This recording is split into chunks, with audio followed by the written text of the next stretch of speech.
શું વ્યવહાર ની વાત ચાલુ છે? એ અમે અમથાનો વ્યવહાર કરાવી ને ક્યાં? કે લીમડાભાઈ દીકરી આઈ રે. હવે લીમડાભાઈ ની દીકરીના લગ્ન થઈ ગયા, એને તો 2 વર્ષ થઈ ગયા. હવે તને કઈ વાત ની ખબર ન હોય તું સાનો મનો હાલવા માંડ. એ હારું અમરાભાઈ, આવડા ખોટું બોલતા લાગે. હાલો આપણે ધમાલ જોવા ભાગી.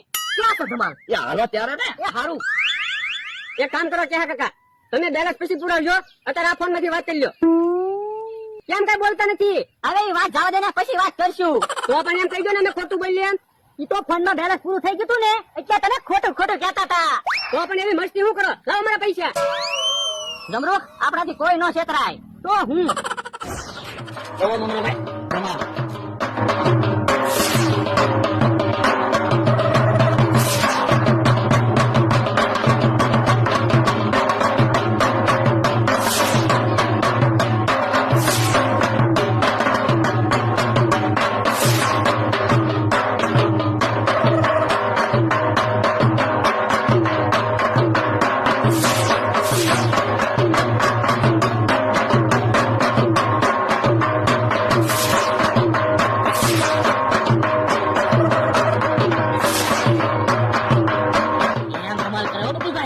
એટલે તો હું તમને સવાલ આવ્યો. મજા આવી ગઈ તમારે જોવાની.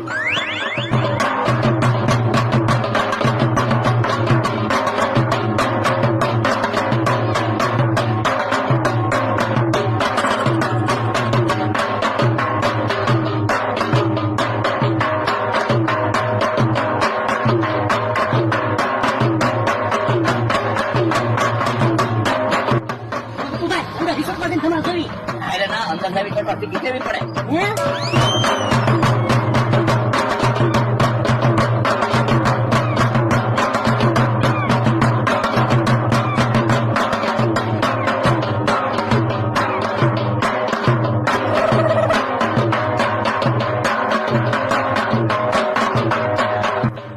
ઓલો તો કેટલો વજન ઉપાડીને હાલે. ઓહો એ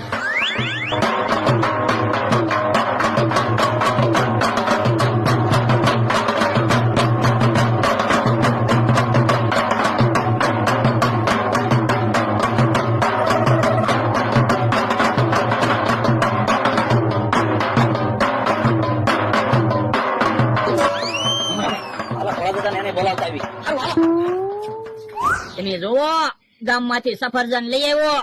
ભોળા દાદા ને સફરજન ખાવા. ભોળા દાદા ગયા છે ઓલી વાડીએ. હમણાં આવે ને ત્યાં સફરજન માં મરચું મીઠું નાખીને મસાલા વાળા સફરજન ની ડીશ બનાવી રાખું.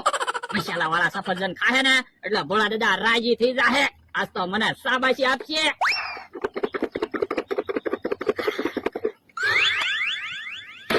યા મસાલા વાળા સફરજન બની ગયા અને ભોળા દાદા આવી ગયા. ગામમાંથી સફરજન લઈ આવ્યો. એ સફરજન લઈ આવ્યો ને ડીશ બનાવી સફરજન તૈયાર રાખ્યા. સફરજન કેમ આમ દેખાય? તમે ખાઓ ત્યારે ને મસાલા વાળા સફરજન બનાવ્યા મેં.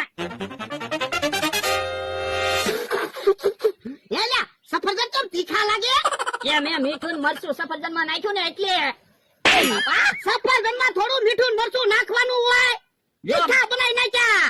જો બોલો, કાલ આપણે જમરૂખ લાવ્યા હતા તો જમરૂખ માં મીઠું મરચું નતું નાખ્યું તો જમરૂખ ખાવાની મજા નતી આવી. પમદી આપણે મકાઈ લાવ્યા હતા તો મકાઈ માં મીઠું મરચું નતું લગાડ્યું તો ખાવાની મજા નતી આવી. એટલે જમરૂખ માં અને મકાઈ માં મીઠું મરચું નાખો ને તો સારું લાગે. સફરજન માં થોડું મીઠું મરચું નખાય. તીખા બનાવી નાખ્યા. 200 રૂપિયાના સફરજન બગાડ્યા. જો બોલો, મને તો એમ હતું તમે મને શાબાશી આપશો કે તો ખીજાવા મીણ્યા. આ તે ખીજાવત છે ને, સફરજન દયા ખાવાના હોય તીખા બનાવી નાખ્યા.